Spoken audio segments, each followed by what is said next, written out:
Good Thursday morning, and welcome to Ice Age TV, the internal combustion engine age YouTube channel that talks about all my cars and trucks and SUVs and motorcycles and the dogs and the kid and the attitudes and the weather and whatever else is on the agenda, right? Thursday morning. It's already Thursday with my beanie cap on here, the goofball look for the winter months.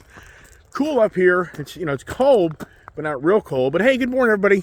Appreciate everybody coming out to my channel, watching me. And I think I'm gonna walk back here to my Bronco. Got all my personalized tags accomplished yesterday. We see this Ice Age TV sticker right here that I talked a lot about. So cool. Ice Age TV comments at gmail.com. People have emailed me and I've sent stickers out. And it's so cool. I've got some subscribers that are reaching out. They got the stickers. Ned reached out. Matt reached out. Andrew reached out, a.k.a. Biker Bug. And it's so cool to hear a subscriber like Andrew that has a Tesla Model X, and he put that sticker on his Model X. I mean, come on. Is that like cool or what? Because he's driving an electric vehicle and he's telling everybody, but I still love the Ice Age, which that's what we all want to talk about, right? I think a majority of people would say, hey, electric vehicle, whatever. Yeah, I could get one, but to be forced to get one, not so much. But do I like the variety in my life? I think a lot would say yes. And that's what I can only hope that I can kind of bring to my channel here is both sides of the equation, just not one-sided, right? You need to be optimistic. You need to have that word optimism. And guess what? The word of the day is optimism. I thought that would be so perfect for this past week's continued conversation about the prophet named Elon Musk. Because optimism falls right in line with the prophet, because an optimistic person has the view that the future will be better. And a prophet seems to know what the future is. I mean, come on, if you're a biblical person, you understand why you have confessions and you have communion, and how you think there's a better life after this life, right? So here we are. Oh, I got to back up some because you're not seeing the whole fleet of vehicles here like I usually show you. Kind of moved some vehicles around here. If you kind of look, those I didn't. Those I did. Got the Super Bee barricaded in. Wonder why that is. Why do I have the Super Bee barricaded in? Let me get the dogs in the office here, because once they start barking and Kiefer shows up, it'll be frickin' me distracted, and I can't then really get my content to you the way I want to, because I'm being overrun with distractions. So yesterday, spent a lot of time in the office, and accomplished a lot of things. Pretty cool. And I hooked up with one of my best friends from New Jersey, Tim. I don't know if Tim's watching this channel this morning, but oh my gosh, my best friend that I was friends with in New Jersey from like 1976 through 1980 that I have not talked to since 1982. I mean, there's a lot to that. And I'm not a Facebook person. I just don't like Facebook. I just never trusted Facebook. But I'm on Facebook, but I'm not really on Facebook. But you know what? Yesterday, I just had one of these days where I had a chance just to start thinking. It just was one of those days where I just didn't have everything going crazy around me. And I thought to myself, why don't I spell Tim's name out and see if he's on Facebook? And what's the odds of me doing that? And what's the odds of him being available? And he instantly responds to my comment to him. I mean, wow. And then we went back and forth, shared pictures, shared some stories, and wow. And I so need to go up there and see my good friends, Tim and Bill and Robert, that were my best friends up there. But Tim was my best friend that I just really had the really incredible relationship with. And yeah, a lot to that story. But anyways, hey, Tim, if you're watching my channel this morning, thank you. And we're going to have to get together. I mean, sincerely, we need to see each other in person and share our life stories. All right, so here we are, Muscle Car Garage, which I always like to use my garage, my barn, the shop, the stories. And so If we're talking about optimism, what does that have to do with these cars, right? Well, if you're me, you have to be very optimistic that you can pay for these things. And that's why one person reached out my channel yesterday and commented about where's the Raptor? Where's the Raptor 37? No, where's the Ram TRX? No, where is the Nissan Z? And I said, well, they're still at where they were when I saw them. They're still at the dealership because the deals haven't gone down. And if anybody's watching the channel, Honda stuff on. I'm recognizing the Honda. I'm thinking about Nikki Hayden, who apparently on May 17th or May 21st of 2017 was killed on his he wasn't killed. He was severely injured on a bicycle accident. One of the subscribers out there, and you know what? I just can't remember all these different subscribers' names because there's just so many. Like Army Retired. He reached out to me last night, and hey, Army Retired, thank you very much. I hope you helped me figure something out on my YouTube channel. And it was my kid that actually figured it out. So go back to Army Retired in a second. But the Nikki Hayden apparently was in a severe bicycle crash in Italy, and apparently he was a road bicyclist racer, I guess. And a car hit him, where he sustained severe head and body injuries, and then he succumbed to that accident. So thank you very much for reaching out and sharing the better details of how Nick Hayden passed in this physical world we live in, because he rode motorcycles that defies, in many ways, the physics of law. If you watch these guys ride these things and to die that way, what a bummer. So anyways, Army Retired, he reached out and he's like, look, man, I am done with your channel because you are shadowing me. You are deliberately ignoring me. And I'm like, why? Why would I be ignoring your comments? I have no idea what is going on. But apparently other YouTube subscribers are seeing what he's posting, but I'm not. So his other friends are saying to him, hey, the Iceman is deliberately ignoring you. And I'm just like, I'm not. So yesterday he emailed me to my Ice HCV comments, and I responded, which I couldn't. It's the weirdest thing in the world. But anyways, my daughter last night says, hey, Dad, go to your settings on your account and see how your notifications are set up. So apparently, unbeknownst to me, thanks for my kid, the settings were set that I only received important messages, but not all messages. So I just changed that, which now it's kind of like, oh boy, am I going to see all the stuff I don't want to see? I mean, you're on this YouTube channel, very exposed, my views and thoughts and ideas. And, do I start seeing more attacks of comments I just really have no desire to see, but that's just part of being a YouTuber. So anyways, I'm Retired. I hope that fixed what's been going on with you wanting to watch my channel and you can communicate more and we can have more fun conversations. This is a lot of fun. And I hope your mother is doing okay. So thoughts and prayers to you on that. Now, and get back to the car language, because it's the car channel. It's the Ice HCV. If you watched my channel, first of the week, what was it? Insurance conversations, and we had Cybertruck conversations. We had the profit conversations, and now today we're having the optimism conversations. But the reason we're having the optimism conversations is because of the ongoing Elon Musk Cybertruck and his whole business model in the robot Optimus. I couldn't remember the name of his robot. So it's Optimus. And if you're watching my channel, the other day when I'm talking about insurance, I was talking about all these different tags for all my different motorcycles and cars. And I had a whole collection of tags out on my bench here that showed all my different stuff here. And I was trying to figure out what I would put on what car. Well, yesterday, I was able through the internet to accomplish the task. Look here. My Triumph now has 3 piston on the motorcycle. I already had these tags, so all I needed is to get all the updated stuff with the decals and everything. Ice Age. Look at that. Ice Age, right? I mean, come on. So I put that on this car because I just felt like this is going to be the Ice Age King because of the supercharger that I'm going to put on it. And then I got the Road Glide. I could have put Street Glide, but I think this so appropriately fits this vehicle, Road Glide, because this vehicle is such a road vehicle. The Super Bee, this poor Super Bee has been ignored, but it's that time of the year where it's the colder months, and those type of tires just really aren't the best for this time of year. I could definitely drive it today because it's me in the mid 40s, so it wouldn't be bad.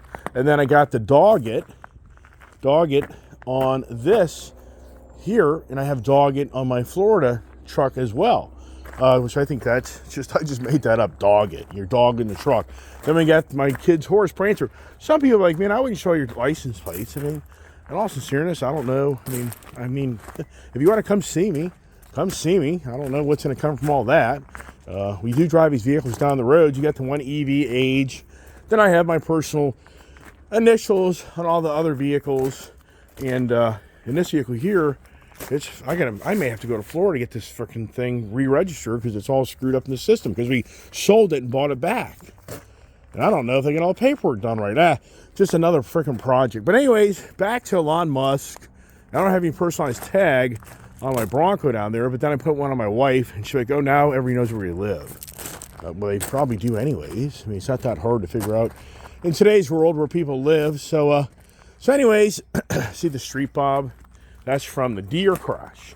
We kept the Street Bob for my daughter, and that's because this truck, if everybody's watched this back last May, I was going down 81 with that trailer over there, the middle trailer, and I freaking hit a deer, and it did $10,000 of the damage. Nothing went up underneath the truck, underneath the back of the trailer. It just about flipped out right in front of my daughter's smoke show car. It's always an adventure, right? It always has these adventures, all these cars. So anyways, going back to the focus of the Cybertruck, here's the Ford Lightning truck, and I just like to continue to talk about Elon Musk because of the Cybertruck unveiling a week ago today, if I'm correct. And it just seems like what he's doing in our world that we live in is just huge. It's huge. I think that Elon Musk is such a influencer of where the world is going. And sometimes I don't even myself really start to think about what he's involved in. I mean, you stop and think about it. Really stop and think about Elon Musk. Elon Musk has, as we know, Tesla. Elon Musk has Solar City. Elon Musk has SpaceX. It was just valued at a tender offer of like $185 billion. He may take it public. Maybe a $95 share. Does anybody remember when Tesla's stock was like at $1,500 and he did a three-way split? It's kind of interesting that his stock, ever since he bought Twitter, just isn't doing great. It was like $300. Now it's a mid-200, low $200 stock. So it's not doing what it used to do with the Elon flare, which you got to wonder about that. So we just talked about Tesla. We just talked about Solar City, SpaceX. He also has the Optimus, the robot. He also has Neuralink.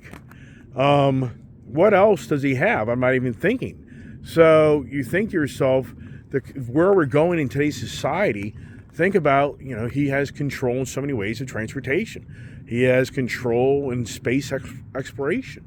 He has control in not totally, but he has his hands deep into robotics. Oh, he has Grok, which is ChatGPT, aka Generative Pre-trained Transformer, the artificial intelligence, which he broke away from Sam Altman and Greg, whatever the guy's name is, over there at OpenAI, aka Microsoft really owns it for the most part because it has so much money invested in it. So you think about that.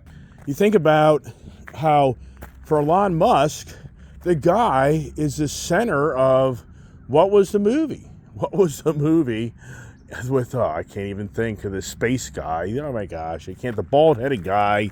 It's just a total mind blip. Funny movie that the guy was going to control the world. In so many ways, there's Elon Musk. And I just, for whatever reason, just so much information for me to continue to talk about all this stuff. So here's the thing. For Elon Musk, the Cybertruck, as we talk about in so much depth here lately, focal point, the electric vehicles. Here's a good point. One person I saw commented they'd love to see Elon Musk send the Optimus, that's the robot, the humanoid, literally, if you watch the videos, in a SpaceX missile, SpaceX venture to the moon with the Optimus and the Cybertruck. And I get to thinking, isn't that something on how this car right here needs oxygen? This vehicle here needs oxygen to run. We know if you live in Colorado, when you're in the Mile High Stadium or whatever elevation you are, the DA, the whatever, all the technology of all the science of the air, what makes a difference in how a vehicle can run better. I mean, I remember living in California as a kid in the 70s and witnessing the cars as we went up to Lake Tahoe, as we went up the steeper hills and we got above ocean level, elevation, higher, and whatever, how the cars lost power because of the oxygen challenge for the car. So think about this. Can these vehicles be on moon and operate?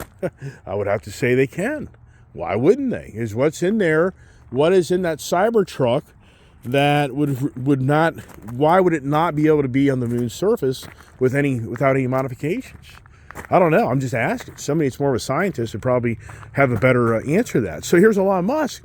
Once again, here's Elon Musk that is taking over all of the key world, all the key things of what makes us live in this physical world, on the aspect of we like to have transportation, we want the technology, we want the capability to fly and go places. Anybody seen the drawings of Elon Musk flying cars, where he's in the background probably developing vehicles that fly? I mean, don't put him past that. No, don't. I mean, that's a whole nother variable. Hey, my H-pipe. The H-pipe from Jared at Lethal Performance. He's not watching my morning conversations, but hey, man, there's my Corsa H-pipe that's going to go on my Mustang. I was so wanting to do that maybe today, but too much business. Tomorrow, very debatable to get this on my nice Dark Horse Mustang. So anyways, oh, hey, see my flags? Now, I reached out to this company on, here's the flags. I've had people tell me when I put these flags on my Bronco that I put them on backwards. So is this supposed to go on the left-hand side of the vehicle, this one here, and that other one goes on the right side? Was that my understanding? I mean, hello? I don't know. I think it is. Somebody reach out and tell me. The top one, left side, the bottom one, right side. Is that right or wrong? I don't know. I think I'm right, but I could be wrong. So I put them on my vehicles before, and people reached out and said, you put that on the vehicle incorrectly. I'm like, really? Okay, well, sorry about that. But anyways, so for Elon Musk, I talk about how it's a double-edged sword. And that's something yesterday I didn't really go into depth about, is for Elon Musk buying up, well, yeah, I forgot to talk about how Elon Musk owns Twitter, which is now X, a social media machine. I mean, come on. Elon has his hands in just about everything. I mean, what is this guy? He's got to be the first trillionaire. I think there has been somebody at one time that became a trillionaire. And for me, I always predicted that Jeff Bezos would be the first trillionaire in the world. I think somebody did hit the trillionaire at one point for a short time. If anybody knows that information, reach out and share it on the channel. So back to Elon Musk, always talking about Elon, the double-edged sword. The irony to what he's doing, it's just a dichotomy of what he's doing. I mean, and this where it'll offend people. And I get that, but it isn't for me personally want to offend anybody that owns a Tesla vehicle. But you've heard it, you've read about it. Ever since Elon Musk has gotten one of these electric vehicles, I'm sorry, ever since Elon Musk has purchased Twitter and now made it X, he's offended a lot of his Tesla followers, that they feel he's not really who they thought he was. And that's what I was thinking to myself the other day when I watched that video with Sandy, Monroe, Sandy Monroe and Elon Musk doing the blessing of the Cybertruck. And I thought to myself, when you listen to these two guys talk, you just hear the anger of where we're going in today's society and what the agendas are. And you could feel how they had to really withhold a lot of what things they really, really wanted to say, but they couldn't. They just had to be careful on that.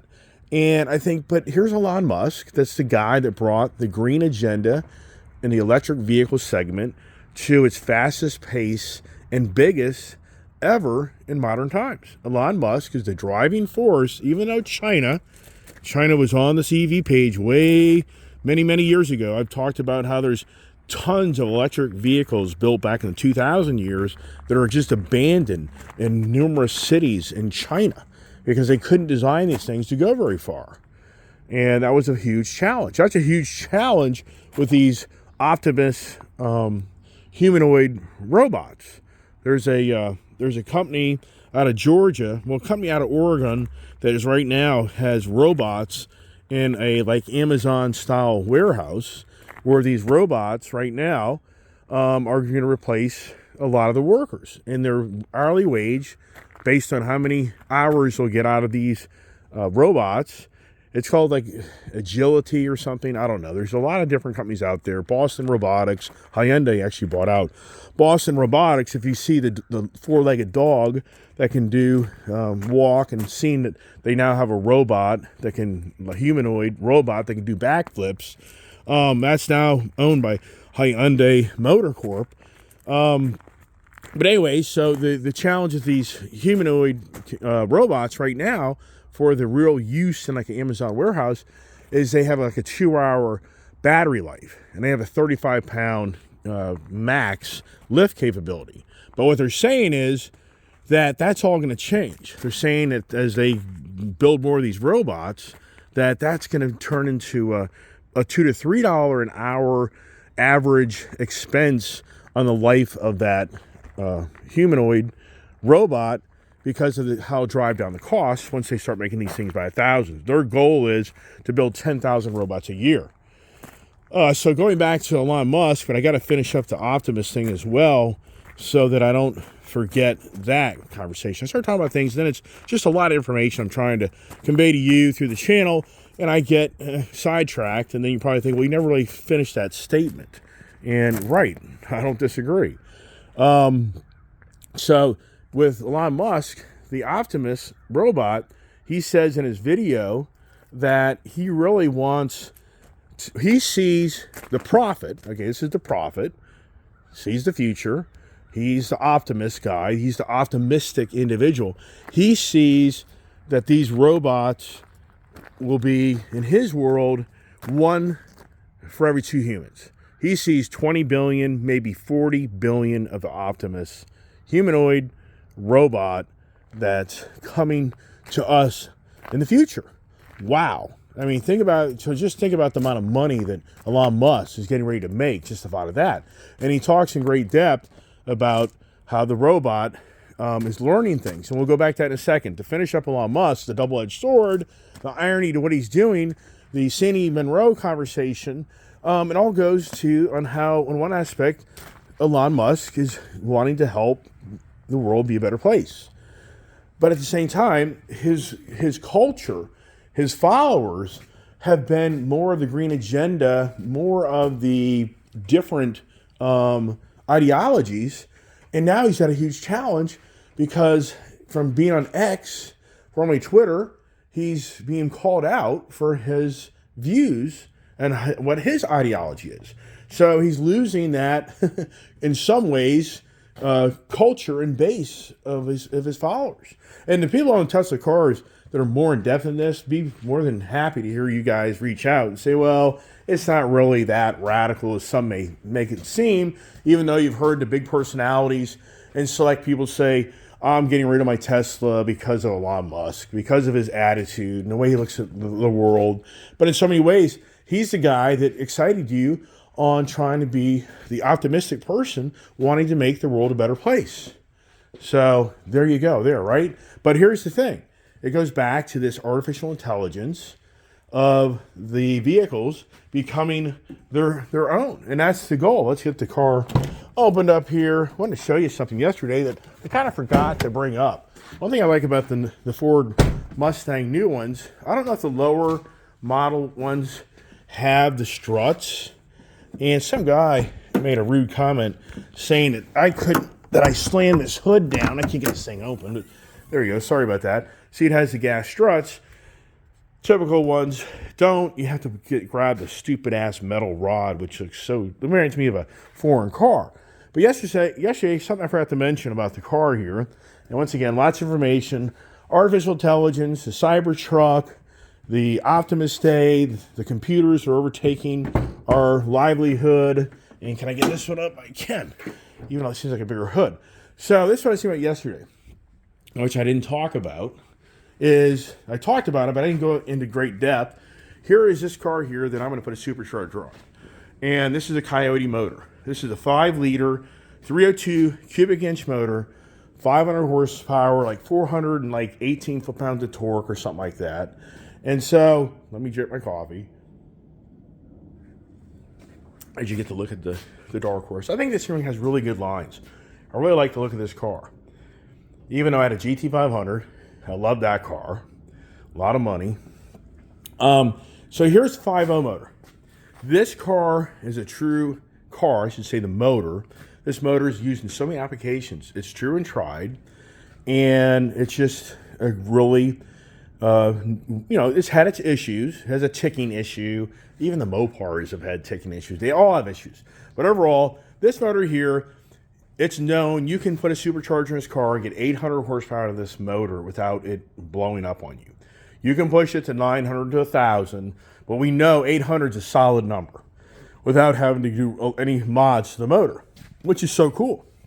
Because I had a GT500 that had that 5.2 liter Predator motor in it, and that thing was just a badass motor. Ford then had like the Voodoo motor and the GT350. Ford's so cool. They name their motors after the animals or with I guess the science fiction animals, I guess you could say, or so much the dinosaurs or whatever. Here's the point. Here is the 6.4 liter motor. It's a 392 cubic inch motor. It says it right here. This has 485 horsepower. I think this has like 475 foot-pounds of torque. I think this has more torque than the Mustang does, that 5.0 motor, which you can kind of feel that, but this is a little heavier car too. But here's the thing. This car here, if I put a supercharger on it, that motor is going to blow up. The design of the pistons and the heads and the internals just are not designed for this motor to be cranked up. And it's such a bummer because so many years ago when the Hellcat was released, I so really wanted to keep my existing 2015 Dodge Challenger. It was a narrow body, that's all I had back then, with the 392 motor in it that I absolutely loved. And I said to myself, if I get like 600, 650 out of that thing, why not just keep that and not buy the very expensive Hellcat? But not really. Back then, it wasn't really radically like it is today. Let's go ahead and get this hood open. It's not easy here, one arm. All right. So here now is a supercharger on this motor, which this is the 6.2 liter, 376 cubic inch motor that it can get 800 horsepower. You get 1,000 horsepower out of this, aka Demon motor. It's got the black heads. That means it's the real Demon motor. If it had orange heads there, then I just got badges on this thing, and I'm just lying to everybody about this being a red eye. Sincerely, a guy shows his Hellcat red eye, and those heads are orange. He just replaced the badges. And he may even gone as far to get that plate, or he painted a little red eye in that plate, or maybe painted a little red eye in his emblem or something, but he's lying to you. That's not a real Demon motor, because the non-Demon motor is a 707. Now it's like 717 motor. The point over here is Dodge, for whatever reason, designed this 392 motor to be limited to how much power you can get out of it, and you're forced to go to the more expensive supercharged 6.2 liter motor. The 6.4 won't do it. You can do a Pro Charger on it. You can definitely take this thing to 550. Could you take it to 600? Debatable. It's because those piston heads, the design of those piston heads, they can't disperse the heat, and they don't do a good job of keeping the piston heads from ending up melting and just obliterating the motor. That's typically, I think, what happens. Someone's more of a motorhead will be more in depth of that. So let's get up the stairs here to the office, because this will be exciting, but this goes into next year. The Whipple supercharger will be next year, probably like January, February. Going back to the Raptor truck, the Ram TRX, the Nissan Z, it's all about the money. And for me, I share a lot of information. For me, who cares? So here's what's going on. Ford Motor Credit says, hey, Mr. Iceman, if you want to buy that Raptor 37, you can do they will do the deal, but it's conditions. So first of all, I'm gonna have to give up the Ford Mustang GT, because that's got a debt on the books of Ford Motor Credit. So what Ford Motor Credit's saying, but I already knew this. My good friend Steve from Coons Baltimore Ford, he already alerted me when I bought that Dark Horse and I did not trade anything against it. He alerted me that you're now really over Ford's credit limit of how they like being exposed with your company.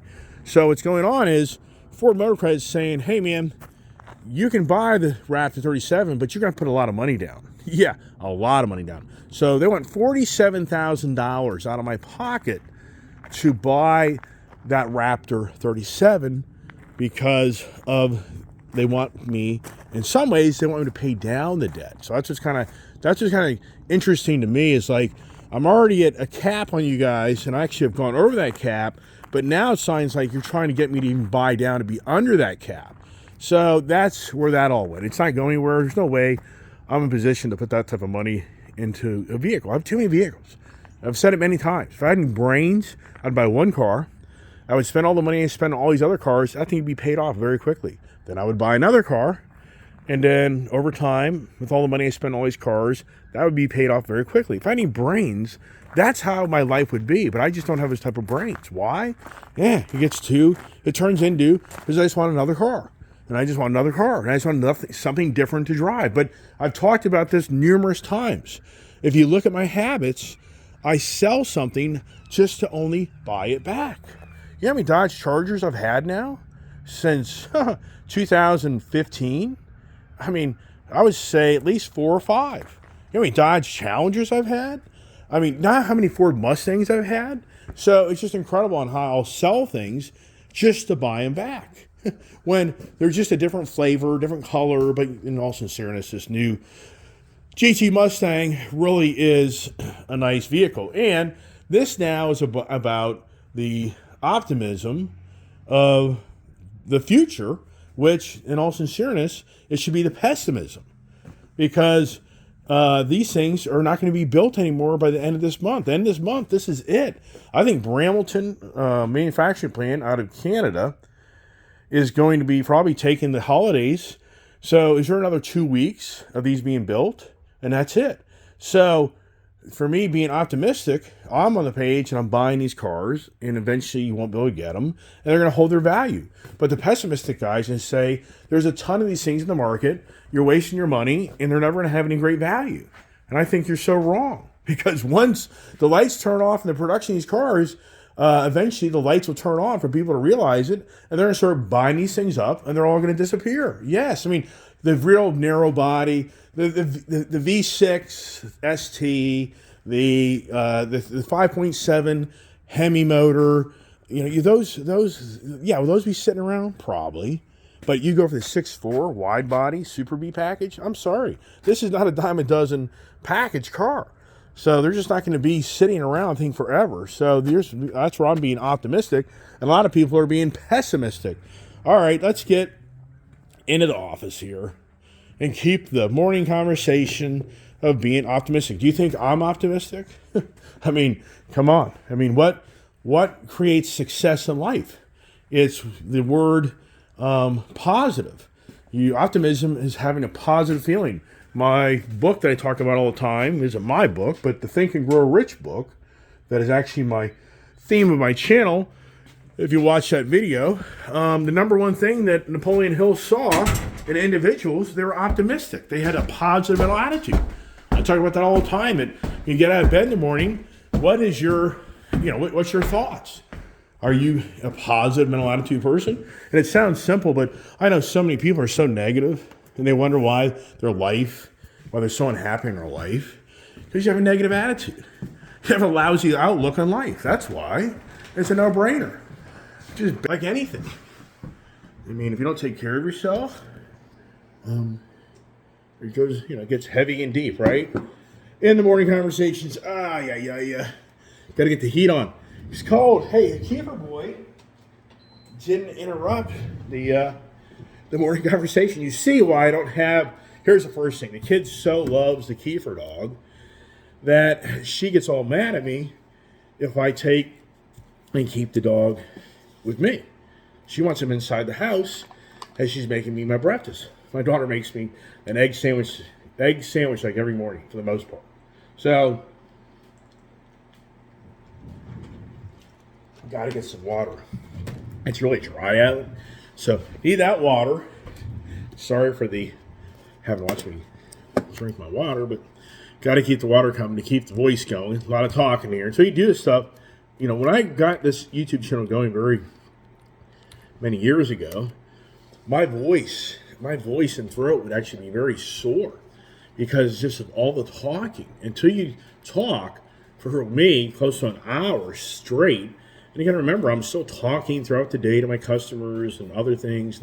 It's a lot of talking. Until you do that, you're like, wow. Now, if you're a person that's in retail or a service center person on the phone, you've had years and years and years of strengthening your vocal cords on talking, because the talking will wear you out. It really does. It takes a lot out of you. And until you do that, then you just don't get it. For the people that can't hear in this world, that don't talk, or deaf, whatever, they don't really probably per se understand. They're doing all the movement of their hands and everything else. So they're probably, speak of the devil. He's down there right now looking for us. See that? And so it'll be interesting to see if my kid today gets keeps an eye on him, because I saw her yesterday. He's like, he's a young dog. You got to keep an eye on that boy. So Elon Musk, it's all about the Cybertruck. Why is the Cybertruck, in my eyes, opened my eyes wider? I mean, why? What's that all about? I don't know. Even for me. So, the technology, everything that Elon Musk is bringing to the table in all this new, where we really are transitioning away from the Ice Age. But even though there's so many articles, there's an article right now, there's a huge company that's undermined BP and Shell and the natural gas exploration and refining. There's like borderline a major lawsuit getting ready to happen because this company's making gazillions of dollars off of the Shell and BP trying to, pull back and be more of the green advocate. And that's the thing. The people that are green advocate, there's a so-called 3,000 automotive dealers have written to Mr. Biden that this automotive green agenda thing isn't working for them. They've got a serious challenge. Well, I know you want to hang out with me. You got to go away. So I'll spill my coffee. So he'll take his nose and go whack. And so these stories, right? So anyways, there's 3,000 dealerships that are raising their hands saying, hey, Mr. Joe Biden, this Elon Musk, the profit man, the Cybertruck man, the Neuralink man, the SpaceX man, the Twitter X man, the solar man, the Grok man. I mean, you can go through the list of what Elon Musk is, and this guy here is forcing us Ice Age people to go out of business. But is that something? That's something that I think that Elon just isn't sharing really where the monies are of really where this is all going. And that was a whole conversation with Sandy Monroe, was Elon Musk has right now a factory being built where they were actually meeting together. Elon Musk, they're in Texas. Is it Austin, Texas? I'm not sure of that, but I think it is. He has a 2,000-acre facility that they barely have even scratched the surface of the footprint of what's to come at that facility. And so Elon Musk is being diplomatic and not trying to disclose all the details, but they're building the most advanced manufacturing plant in the world mankind has ever seen, and probably mankind won't be part of. Yes, that's where it's all going. The Optimus robot is probably going to run these plants.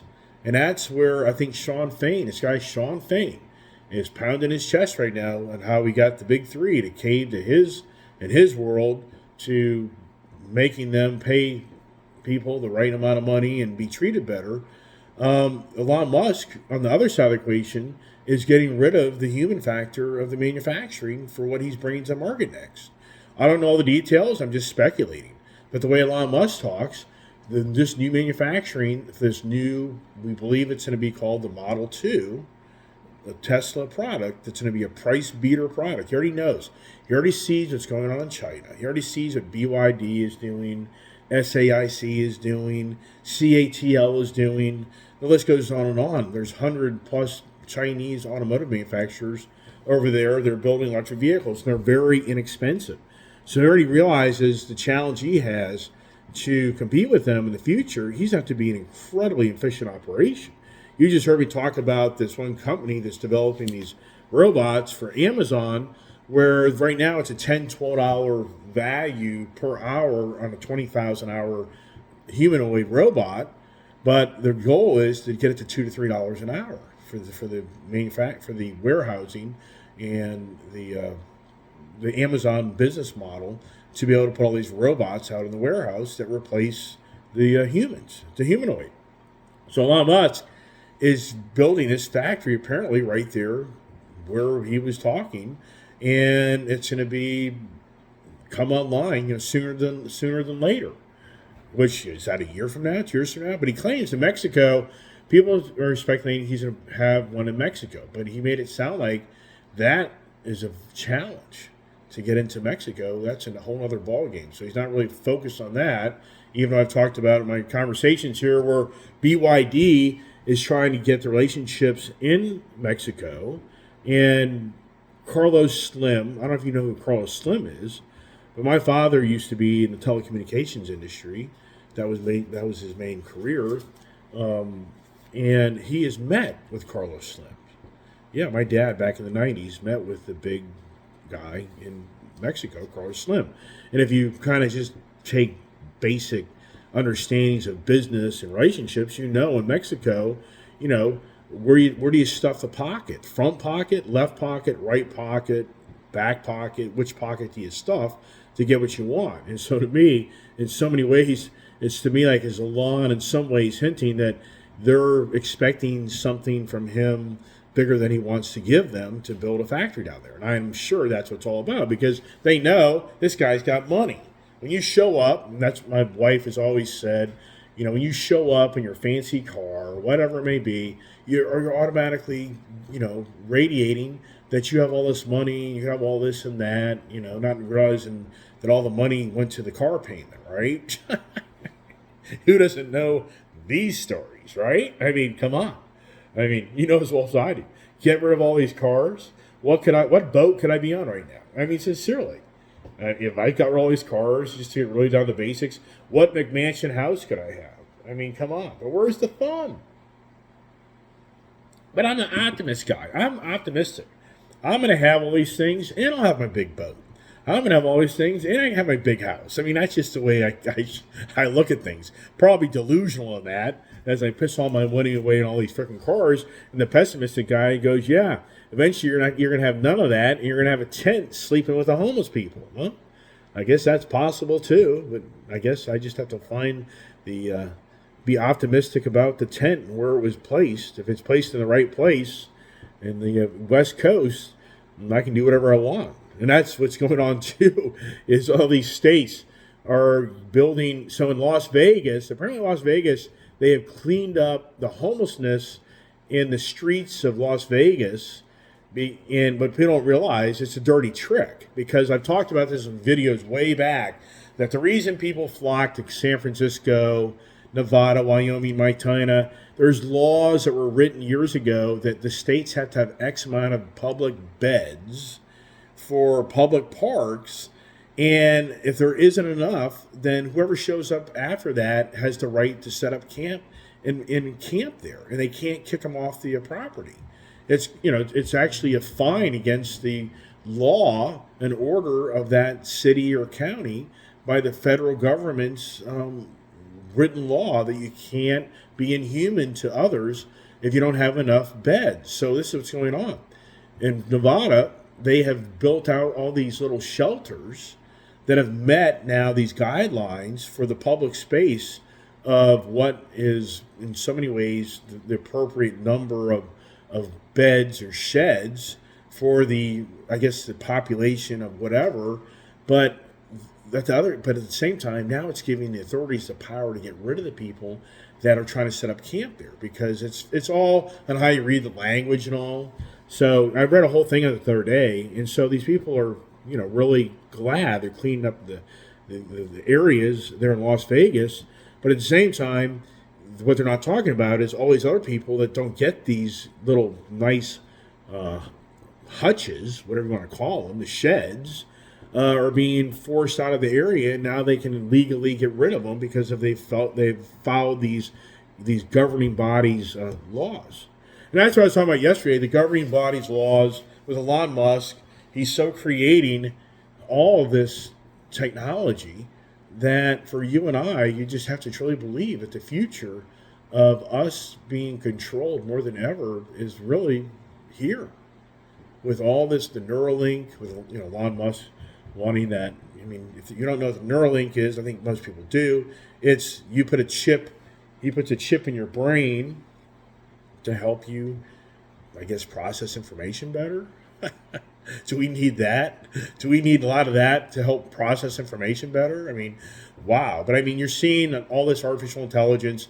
There's a lot of good things coming from it. And if anybody here thinks that I'm anti-artificial intelligence, that's not what I'm saying. I'm saying what I think a lot of people are saying is it's the freaky stuff that we all saw on Arnold Schwarzenegger in the Terminator movie of the humanoid. And this is what Elon Musk is bringing to the is building as we speak. I mean, it's already happening. As I'm sitting on the channel talking to you, and you're doing whatever you're doing throughout the day, people in these in Boston Robotics, people at the Tesla, people at all these other technology companies, they're adamantly working, I'm sure, day and night to get these robots to become more human-like. And that's what I was going to talk about earlier. Was I learned something about the Tesla car. I've talked about it. Which I never thought. When you're going to have this artificial intelligence, you don't tell the car how to drive the car. You show the car how to drive the car.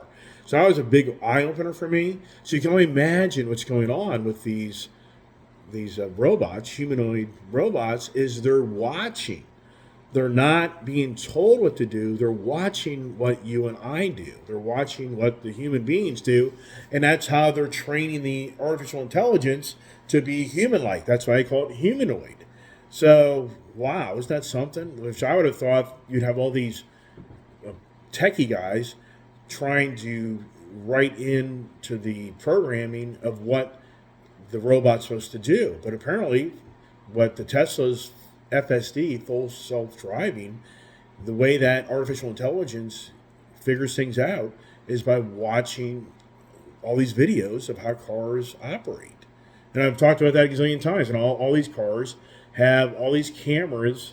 I mean, it's getting weird. Can you imagine when these humanoid robots are here with us? They're going to have cameras. They're going to be able to watch every move of everything you do. I mean, can you even imagine? These things are walking cameras that will be around us and amongst us to show everything. And you don't think down the road that isn't going to get populated in the social network? I mean, can you even imagine? Can you imagine if there were robots at the Epstein Island? Oh my gosh. I mean, I'm sure they would have been burnt down and melted. But could you imagine if we could fast forward that same Jeffrey Epstein, the so-called, island, and there were robotics back at that time walking amongst all those people and had all the information. Oh my God! I mean, it would be probably very disturbing in my eyes. But where we're going with Elon Musk, I mean, once again, even for me, it's just really incredible of what this guy's creating. I mean, it's truly incredible.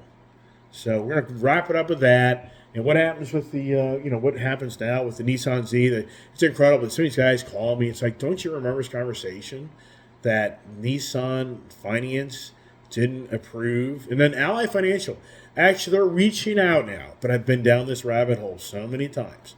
So Ally Financial, the lady that tempered forward apparently kind of got into their brain, picked their brain.